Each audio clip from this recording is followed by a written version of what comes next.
Like many writers, I've known what I wanted to do since childhood, and I've always known that I'd need a day job. But I didn't recognize how hard it would be to break into publishing in the first place. To be honest, this is taking longer than I wanted. So let's talk about one writer's path, or at least one writer's roadblocks.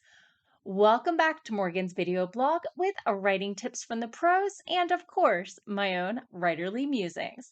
Today, I'm going to be sharing one writer's path. This is taking longer than I wanted. So let's talk about these roadblocks I've encountered.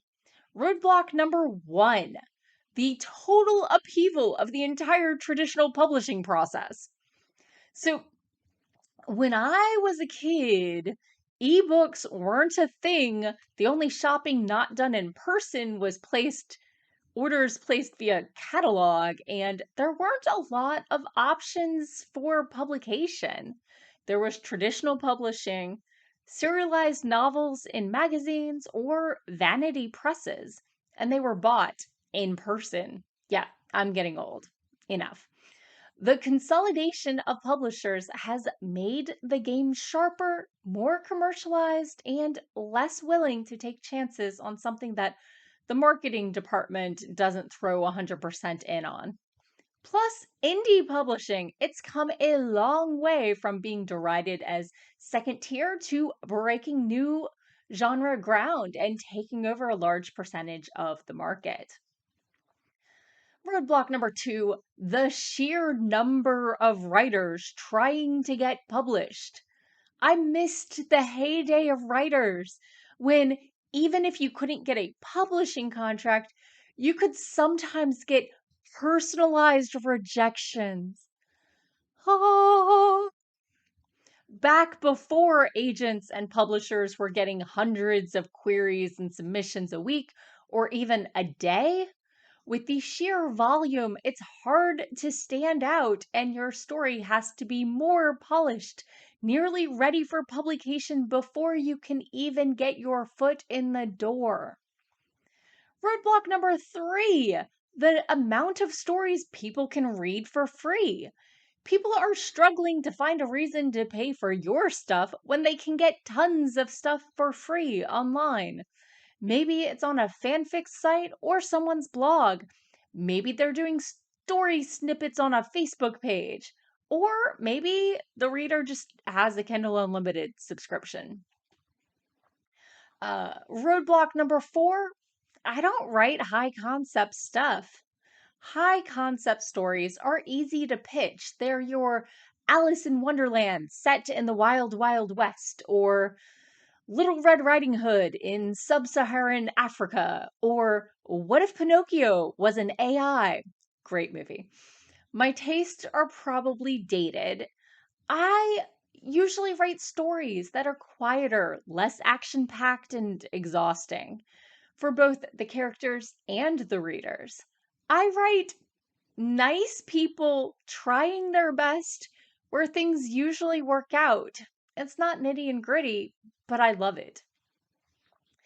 Roadblock number five is, of course, my own executive dysfunction. I was recently assessed with ADD or ADHD, and I'm going to be tested next week, but I think it's pretty clear I've got a moderate level of ADD going on here. And that often comes with a heavy helping of executive dysfunction. Um, Executive dysfunction is when you struggle to get started, where, you're like, oh, I'll get started on that just as soon as I do X, Y, and Z. Now, I'm pretty good at tasks that can be quantified, write X words a day, edit X pages, and blog every Thursday. And once I've hit a streak, I hate to break it. But small, discrete tasks are easier. You can do them in one sitting. They have an endpoint, and they give you that glorious feeling of checking something off your to do list. Plus, the pace that I've found necessary for making writing progress isn't something I can sustain long term while I have a day job. Meanwhile, editing, where I decide my story is done or I decide what project to focus on next, those tasks are a little trickier. So I stall and edit again and binge read a few more books. Roadblock number 6, my love of overcommitment. For my executive dysfunction, let's lead straight over into that overcommitment. Remember how I love a good streak? Well, I've got a social media addiction. I like to call it the Ariel syndrome, where I love to be where the people are. If you've been here a while, you know what I've been up to. I've been blogging for over 7 years, vlogging for 5, and just hit 2 years on my podcast. And I haven't missed a week since about 18 months into the blog. I've added author spotlight interviews, currently backlogged like 6 months, probably more, weekly roundups, and live stream productivity sprints nearly every Sunday. I've started live streaming query rewrites with my friend Patrick as a fundraiser for reproductive rights. I run several online writer support groups and try to attend my local writer groups and my local or my monthly local open mic night. Plus, I keep signing up to talk at panels at conventions, many of them hours from home. I've helped staff more than one of these conventions. Sure, it's networking. Sure, I get to meet and geek out about writing and the process, but it's still one more thing on my plate and another weekend away from actually writing. But hey, that's not going to stop me from taking a week off work, packing up, and heading to Chicago for Worldcon, otherwise known as ChiCon 8. Tomorrow, I'm going to be on like 5 panels, and 2 of them are virtual. And okay, anyway. Roadblock number 7, self-doubt. I've talked about this before, but there is no way for me to know if the problem with my story is the writing, the opening, the market, or the timing.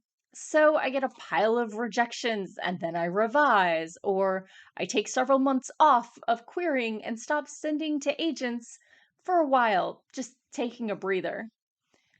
Do I have the hustle required to make a go of it as an indie author or even a small press author? Or would I be giving up 5 minutes before the quote unquote miracle of an agent and a traditional publishing contract?